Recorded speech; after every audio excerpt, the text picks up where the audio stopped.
Hi everybody, Captain Nick here with MarineMax in St. Petersburg, the Aquila hub of the United States of America.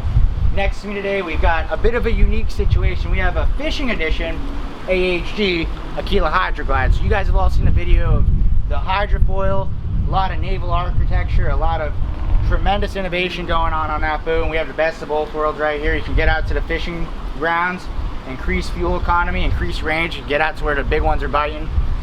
Powered by inline 6-cylinder, 350 horsepower Mercury Verados.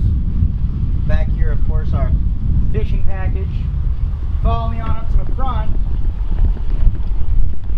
and we've actually got the gray upgraded upholstery on the bow sitting area right there. So this is an Aquila 36. We've seen them in every different flavor here at the Aquila hub, and come on down to MarineMax in St. Petersburg and let me show you around. I'm Captain Nick Pavlakis, and I look forward to meeting you in person. Bye, guys.